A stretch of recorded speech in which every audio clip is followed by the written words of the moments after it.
एक बहुत ही serious news सामने आ रही है जिसे आप सभी को गौर से सुनना और समझना चाहिए। प्रधानमंत्री मोदी ने पूरे देश के लोगों को पेट्रोल और डीजल का यूज बिल्कुल कम करने के लिए कह दिया है।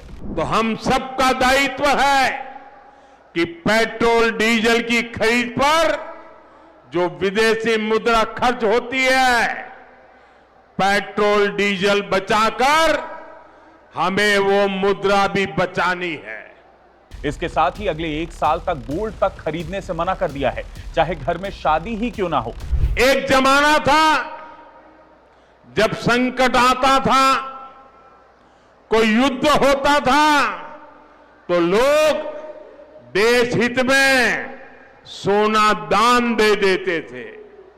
आज दान की जरूरत नहीं है, लेकिन देश हित में हमको ये तय करना पड़ेगा कि साल भर तक घर में कोई भी फंक्शन हो, कोई भी कार्यक्रम हो, हम सोने के गहने नहीं खरीदेंगे।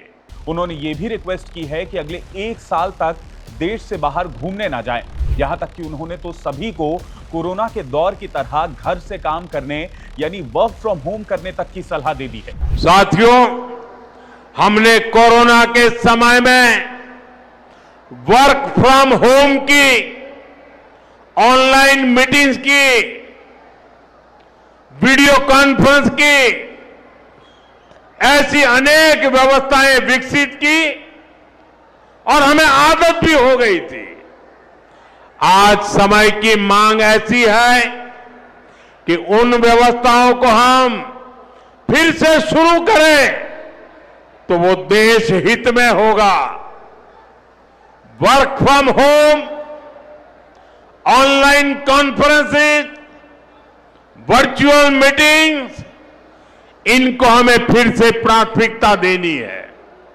और तो और उन्होंने फार्मिंग में फर्टिलाइजर का इस्तेमाल भी बंद करने के लिए कह दिया है। लेकिन देश के प्रधानमंत्री जो ये बात बखूबी जानते हैं कि इससे पूरे देश में पैनिक की सिचुएशन बन सकती है, आखिर ऐसी रिक्वेस्ट करने पर क्यों मजबूर हो गए हैं?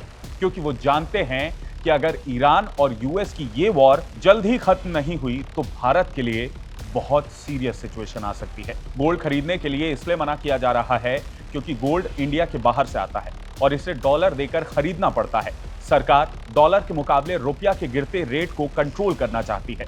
पर्सनल गाड़ियों की जगह पब्लिक ट्रांसपोर्ट और वर्क फ्रॉम होम के लिए इसलिए कहा जा रहा है क्योंकि देश ही नहीं पूरी दुनिया तेल के भयंकर संकट के मुहाने पर खड़ी हुई है। अभी कुछ देर पहले रक्षा मंत्री राजनाथ सिंह ने भी एक हाई लेवल मीटिंग की है।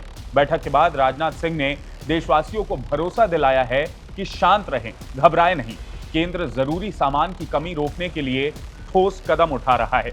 दूसरी तरफ राहुल गांधी ने मोदी की इन रिक्वेस्ट को नाकामी करार दे दिया है और कहा है कि देश चलाना अब प्रधानमंत्री के बस में नहीं रह गया है। भारत इस वक्त दुनिया में सोने का सबसे बड़ा इंपोर्टर है। हर साल हमें 6 लाख करोड़ से ज्यादा सोना इंपोर्ट करना पड़ता है और यही नहीं, हम भारतीय 3 लाख करोड़ से ज्यादा तो सिर्फ फॉरेन ट्रिप्स पर खर्च कर दे रहे हैं। फर्टिलाइजर के लिए हमें 1.5 लाख करोड़ रुपए देने पड़ते हैं और सबसे ज्यादा खर्च तेल के लिए होता है।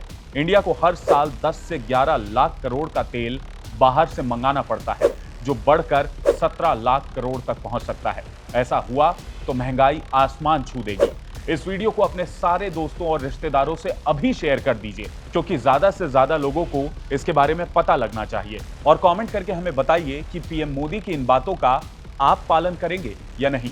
नमस्कार।